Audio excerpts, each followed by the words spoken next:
నమస్తే. కథాసుధ కార్యక్రమానికి అందరికీ స్వాగతం పలుకుతున్నది ప్రొఫెసర్ దుగ్గిరాల రాజకిషోర్, విశాఖపట్నం.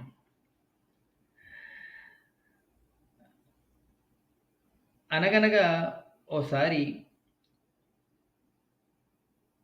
ఓ గొర్రె పచ్చిక బయల్లో మేత మోస్తుంది.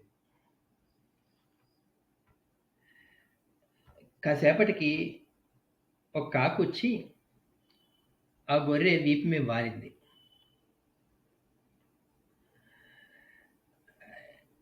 కాకి వాలింది కదా అని ఊరుకుంది గొర్రె. దాని మీద అది మేస్తుంది. నెమ్మదిగా కాకి చిన్నగా గొర్రె వీపు మీద ముక్కుతో పొడవడం మొదలెట్టింది. ఏమనుకోలేదు, ఏమనలేదు. గొర్రె ఏం పట్టించుకోలేదు. ఇంకొంతసేపు అయ్యాక ఇంకొంచెం గట్టిగా పొడవడం మొదలెట్టింది. అయినా గొర్రె ఏమనలేదు. ఇంకోసేపు అయ్యాక కాకి చూసి ఇదేదో బాగుంది అని ఇంకొంచెం లోపలికి సూదిగా కాస్త నొప్పి వచ్చే విధంగా కాస్త గట్టిగా పొడవడం మొదలెట్టింది. దాంతో కొంచెం గొర్రెకి గాయమే, రక్తం వస్తుంది. వెంటనే అంది గొర్రె, నా వీపు మీద ఏదో వాలేవు, పోన్లే సరదాగా అనుకున్నాను. నేను నీకు అసలు ఏం అపకారం చేశాను? నేను ఎవరికీ ఏమీ అపకారం చేయలేదు కదా. నా వల్ల ఎవరికీ ఏ భయం కూడా లేదు కదా. నేను ఎవరిని ఎప్పుడు ఏం బెదిరించను కదా. సాధు జంతువుని. మన వల్ల ఎవరికి, ముఖ్యంగా నీకు ఏమి ఇబ్బంది వచ్చిందని నన్ను ఇంతలా బాధ పెడుతున్నావు అంటే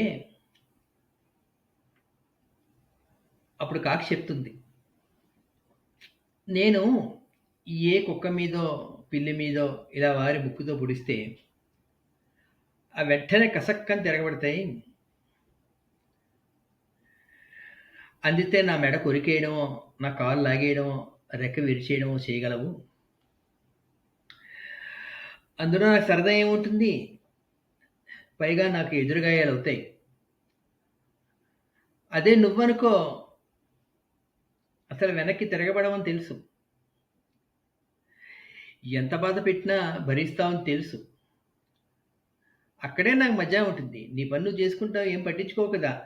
నా అన్న నేను కొరుకుతున్నా, నాకు అందులోనే ఉంటుంది మజా అంది కాకి.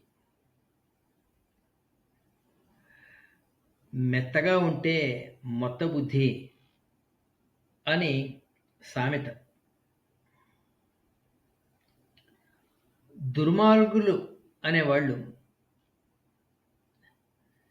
ఎదురు చెప్పలేని వారి, తిరగబడిన వారి మీదే దౌర్జన్యాలు చేస్తారు. మనం ఎంత మంచివాళ్ళమైనా, సాధు పురుషులమైనా సరే, మనం ఎవరికీ ఏ అపకారము చెయ్యలేదు కాబట్టి దుష్టులు మన జోలికి రారు అనుకోకూడదు. మన మంచితనానికి తగినట్లుగా మనల్ని మనం రక్షించుకోగలిగేటువంటి ఆలోచన కూడా కలిగి ఉండాలి. లేకపోతే కాకి ఆ గొర్రెని పొడిచినట్లు మనల్ని పొడుచుకు తినేవాళ్ళు ఉంటారు.